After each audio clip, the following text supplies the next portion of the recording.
ನಾಳೆಯಿಂದ ನುಗ್ಗೆ ಬಿಡ್ತೀವಿ ಅಂತ ಅನ್ನೋಂಥದ್ದಿಲ್ಲ. ಇದು ಒಂಥರ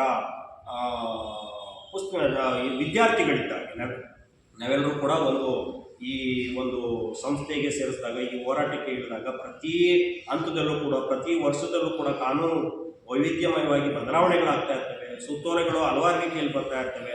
ಇವು ಎಲ್ಲನೂ ಕೂಡ ನಾವು ಮಾಡ್ಕೊಂಡು ಹೋಗ್ತಾ ಇರಬೇಕಾಗುತ್ತೆ. ಈಗ ಸರ್ಕಾರಿ ಆದೇಶಗಳು ಹೊರಡಿಸ್ತಾರೆ, ಸುತ್ತೋಲೆಗಳು ಹೊರಡಿಸ್ತಾರೆ.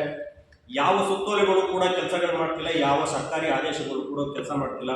ನ್ಯಾಯಾಲಯದ ಆದೇಶಗಳು ಕೂಡ ಪಾಲನೆ ಮಾಡುವಂಥ ಕೆಲಸವನ್ನು ಇವತ್ತು ಸರ್ಕಾರಿ ಅಧಿಕಾರಿಗಳು ಮಾಡ್ತಿಲ್ಲ. ಆದರೆ ನಾವು ಆ ಆದೇಶಗಳನ್ನ ಇಟ್ಕೊಂಡು, ಆ ಸರ್ಕಾರಿ ಆದೇಶಗಳು, ಸರ್ಕಾರಿ ಸುತ್ತೋಲೆಗಳು, ಇಲಾಖೆಗಳ ಸುತ್ತೋಲೆಗಳನ್ನ ಇಟ್ಕೊಂಡು ನಾವು ಅಧಿಕಾರಿಗಳ ಮುಂದೆ ಹೋಗಿ ನಿಂತು ಆ ಸುತ್ತೋಲೆಗಳನ್ನ ಪಾಲನೆ ಮಾಡಿಸುವಂಥ ಕೆಲಸಗಳನ್ನ ಇವತ್ತು ರಾಜ್ಯ ಮಾಹಿತಿ ಮತ್ತು ಸಾಮಾಜಿಕ ಕಾರ್ಯಕರ್ತರ ವೇದಿಕೆ ಇಡೀ ರಾಜ್ಯದಲ್ಲಿ ಮಾಡ್ತಾರೆ.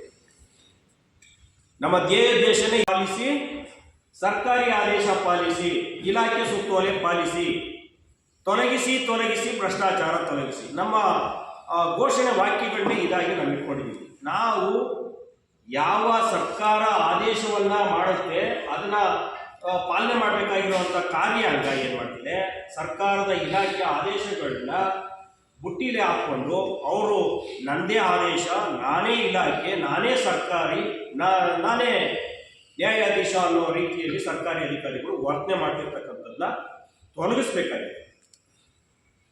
ಬಹುತೇಕ ಮಂದಿ ಹಾಗೆ ನಡ್ಕೊಂಡು ಹೋಗ್ತಿದ್ದಾರೆ. ಅವ್ರಿಗೆ ನಾವು ಇದು ಈಗಲ್ಲಪ್ಪ, ಈಗಿರೋದು, ಈಗ ಮಾಡೋದಿದ್ರೆ ಮಾಡು, ಇಲ್ಲಾಂದರೆ ಎದ್ದು ನಡಿ ಕಚೇರಿಯಿಂದ ಆಚೆಗೆ ಅಂತ ಹೇಳುವಂಥ ಮನಸ್ಥಿತಿಗೆ ನಾವು ಬಂದಿದ್ದೀವಿ ಅಂತಂದರೆ ನಾವು ಕಾನೂನನ್ನು ಸಂಪೂರ್ಣವಾಗಿ ಅರ್ಥ ಮಾಡ್ಕೊಂಡಿದ್ದೀವಿ, ತಿಳ್ಕೊಂಡಿದ್ದೀವಿ. ಅದಕ್ಕೆ ನಾವು ಅವನ್ನ ಕೇಳ್ತಾ ಇದ್ದೀವಿ. ಪ್ರಶ್ನೆ ಯಾರು ಮಾಡೋದಿಲ್ಲ, ಅಲ್ಲಿ ಯಾವುದೇ ರೀತಿಯಾದಂಥ ಅಭಿವೃದ್ಧಿ ಆಗೋದು.